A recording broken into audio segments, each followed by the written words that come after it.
Hello, everyone. I'm Tamsin Booth, Technology and Business Editor of The Economist. Welcome to this virtual fireside chat, the state of the 5G innovation economy. First of all, many thanks to Qualcomm for supporting this webinar. And with me today is Kirti Gupta, Vice President and Chief Economist of Qualcomm. Ms. Gupta is both an economist and a wireless systems engineering expert, so the perfect person to speak with for our topic today, which is the implications broadly of 5G wireless technology and its importance to innovation, to an innovation economy. We'll also discuss how the rollout is going and whether regulators are doing a great job around intellectual property in the context of 5G. Kirti, thank you so much for joining us. I guess my first question to you really is, it's related to the amount of hype and excitement that there has been around 5G for many years. At this point in late 2021, how real is 5G? Is it something that is much more important than a symbol on your mobile phone? How much of the promise of 5G is already being experienced? How's it going in brief? Thank you, Tamsin. Glad to be here. I think that this is a particularly exciting time for us who grew up in the wireless industry. 5G's adoption compared to any other generation that we have worked on in the past, which is 1G first generation to second, third, and fourth generation, has been accelerated around the globe for a number of reasons. But the reason I'm the most excited about 5G is because I think that it offers a paradigm shift compared to any other generations, or Gs as we call them, of wireless industry that have ever come before that. And let me just quickly go back to the days of 1980s when the phones were the size of cars. Do you remember that? Or the Motorola brick phones that used to retail for over $4,000? So, then the challenge was, how do we transition from analog to digital communications? That was early 80s. Then we moved on another decade to 2G when we did voice calls and SMS for the first time on our phones. Then remember when the Blackberries came and we were very excited to do emails and internet on our phones? Fast forward to 4G, when we really just entered a whole new world of smartphones, the app economy, things like Uber and Spotify that we never thought were possible, new business models. All that was great. With Qualcomm, we have been changing the world with wireless technologies. Imagine that there are more connections in the world today than people on the planet. Yeah. Even then, 5G is a paradigm shift because it isn't just about connecting people to people. It's about connecting things, everything, everywhere. So in that way, I like to think of 5G as, the railroads, the airways, and the waterways of tomorrow, sort of a infrastructure of the future connected world, whether it's your smart home or connected cars or healthcare hospitals or, factory floors that are wirelessly connected. So I'm really excited about this prospect. And in terms of rollout, there's so much happening right now. There are over 175 operators around the world, network operators that have already deployed 5G, and 275 have plans to do that in the near future. Many industries are, on the cusp of or have already started transforming their verticals. And I think that it's happening also at such a great time because the world needs it right now. As an economist, I think that I'm really concerned about, and many economists are, about where we are in the global economic landscape today, right? Many of us have been concerned about... Before we get on to the role in the innovation economy, though, there clearly are, from a consumer point of view, there's been some disappointment, for instance, with download speeds, that they're not that much higher than 4G. It's kind of like 4G on steroids, but maybe not a real paradigm shift. Do you have any comment on that? I mean, do you think that sort of slight sense of disappointment will be brushed aside soon as more of those networks roll it out? That is so interesting. So, First of all, 5G is just beginning. So let me just share with you, Tamsin, that whenever we work on these generations or Gs, isn't like this one monolithic technology that just, falls and that's about it. It evolves over a period of 5, 10 years. So what you're seeing right now first is early releases of 5G. A lot still needs to be done. But in terms of speeds, I think we're in for a big surprise. Like we're talking multiple gigabits per second. We're talking, streaming live games while sitting in a stadium. We're talking downloading movies within seconds. But let me just be specific about one thing. 5G isn't just about uber fast speeds and therefore sort of just 4G on steroids. It is about very critical additional important things. Number one, in addition to very high speeds, low latency, low delay, which means sending packets from me to you within 1 millisecond, like a flash of a camera. Think about that. And second, super high reliability, like 99.99999%, which means that it opens up doors for use cases that were never possible with other connectivity technologies. So do you think that in fact perhaps it's a technology that's more exciting for business than for consumers? I mean, obviously the two are interrelated, but the sort of the Internet of Things applications, telesurgery, self-driving cars, AI applications, of course. Do you think it's really industry that's going to get the most out of it, perhaps? Maybe that's what we're learning. I think about it as, important both for consumers and businesses. So let me just go back to, what I think of 5G as sort of this universal fabric of connectivity, a future connected world where, people like you and me, users, we've done so much more with our devices and smartphones than we could have ever imagined. But more is coming, right? Like you and I don't use AR, VR glasses, for example, to enhance our environment and think about a context aware system, like where's the nearest coffee shop, my glasses are telling me, and when's the next train coming. That's possible now because you can live in a world with an intelligent edge, much faster data speeds, but processing near you. But most importantly, I think it's the industries that will transform. So until 4G, because it was all about the mobile play, the mobile ecosystem being enabled, there was limits to, beyond that. But with 5G, the promise is changing the productivity equation for every other industry vertical. Let me just share some examples. Take manufacturing, for example. Imagine a factory with a fully connected factory floor wirelessly. That really reduces the downtime when you have to reconfigure. It helps in defect detection. So that increases, we did a study with Accenture last year. We found that increases the productivity of manufacturing factory floors by 30%. Think of transportation, reducing really non-impaired car crashes by 80%, those kinds of collisions. That is billions of dollars in cost savings. Think about utilities, monitoring electric grids with smart sensors and drones can reduce risks of things like wildfires. That's billions of dollars in cost savings. So I think that kind of transformation is essentially across industry now, across verticals. And the whole thing of the report was to show that just in US alone led to $1.5 trillion of GDP activity by 2025 and creating up to 16 billion jobs. Fascinating. And obviously, just to your point about augmented reality, obviously the metaverse is on everyone's lips at the moment. Do you think the metaverse is the killer application, or was certainly one of them for 5G? Can you see that really taking off?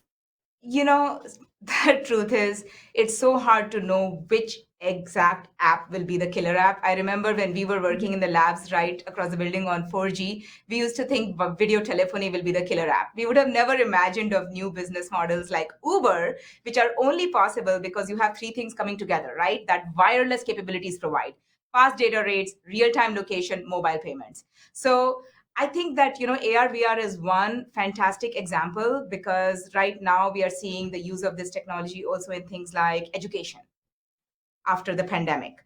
But I do believe that, connected cars, manufacturing, enterprises, this is all where we are seeing a really important transition trend, because those industries themselves are transforming and looking for the next thing.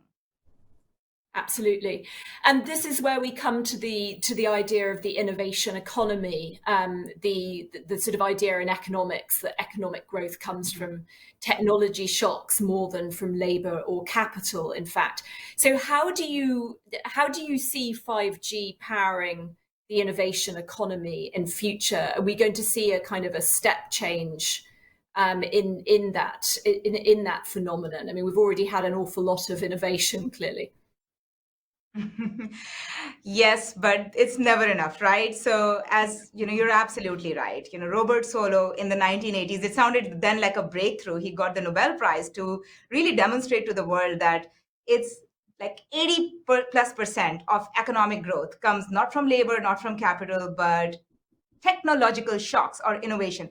At that time, it was groundbreaking because like 80% of the value of S&P 500 firms was driven by tangible assets. Now it's the exact opposite.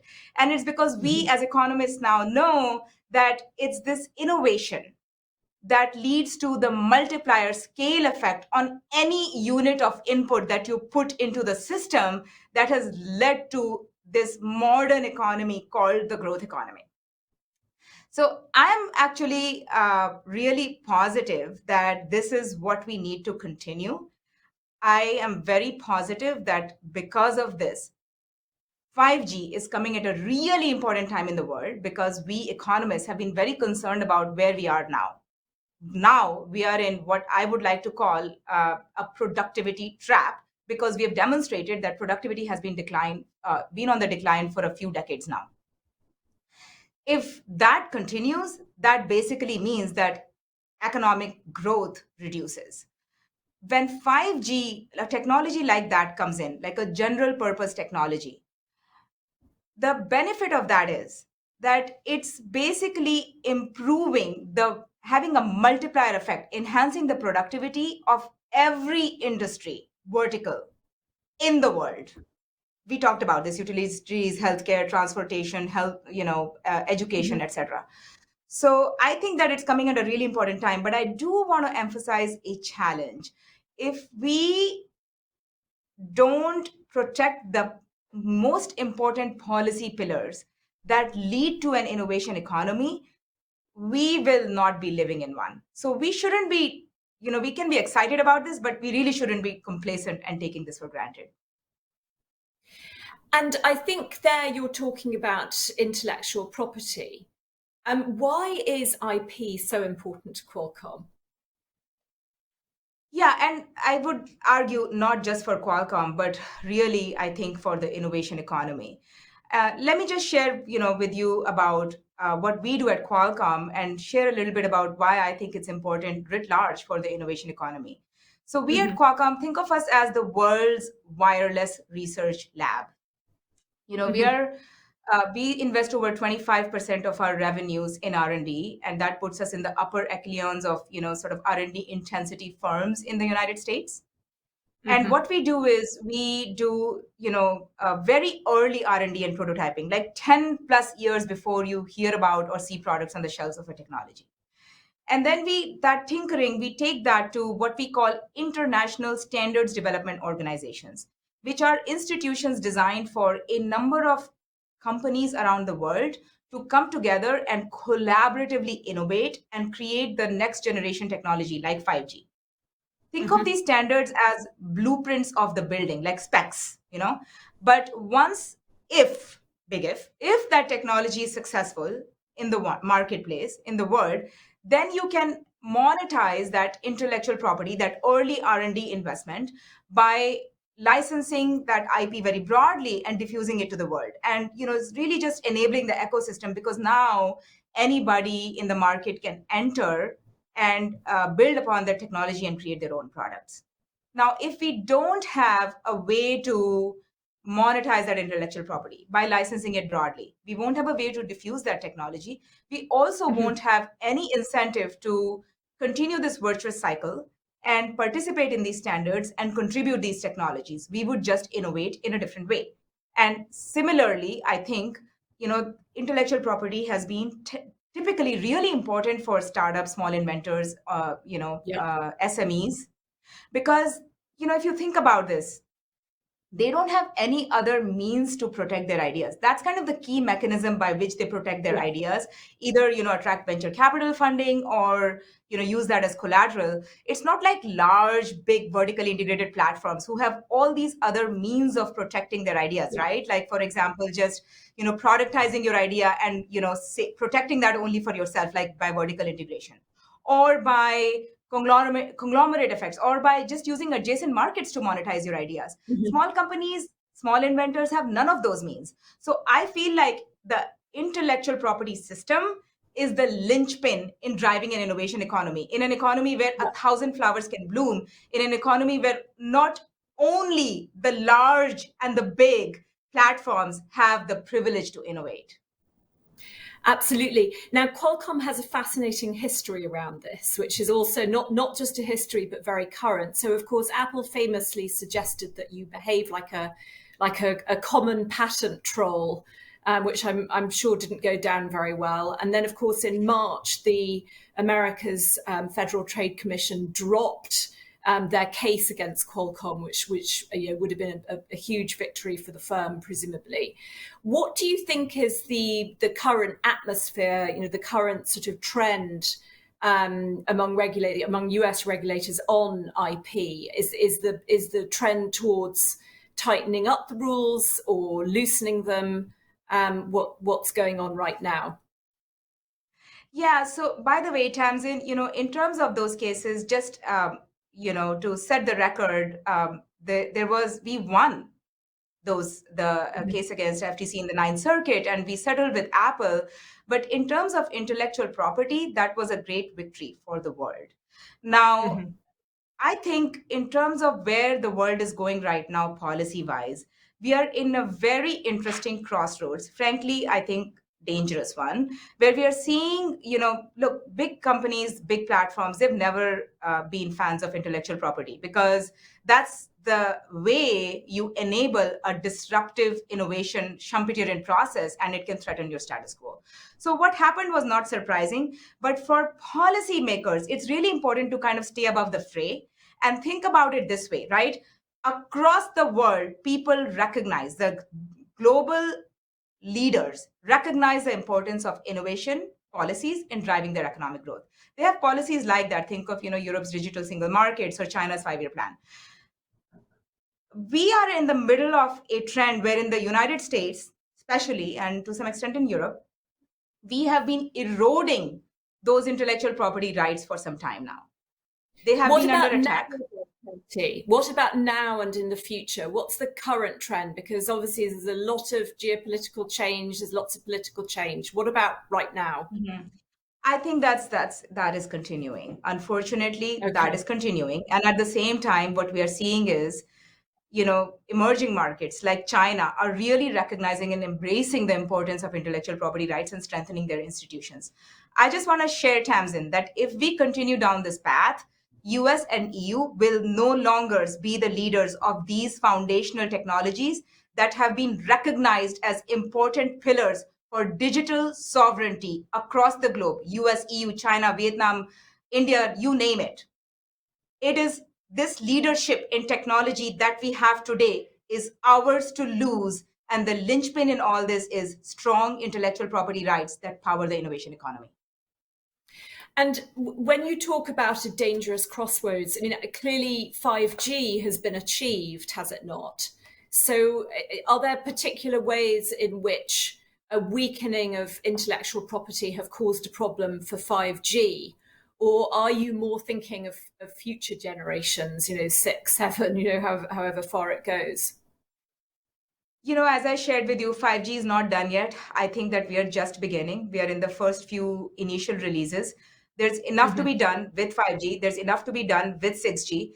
And there's enough to be done with, continuing R&D, continuing the innovation economy, being at the top end of any and all of the cutting edge technologies for which we know we need to continue to maintain our leadership for global competitiveness. And without intellectual property, I think all of that is in jeopardy. Fantastic. That is all that we have time for. I think we covered an awful lot of ground there pretty succinctly. To summarise the main points, I think what I really took away was that we're really at the beginning of 5G, and that sort of progress and perhaps some initial scepticism are sort of irrelevant in a way, because the rollout and the benefits will come over many years.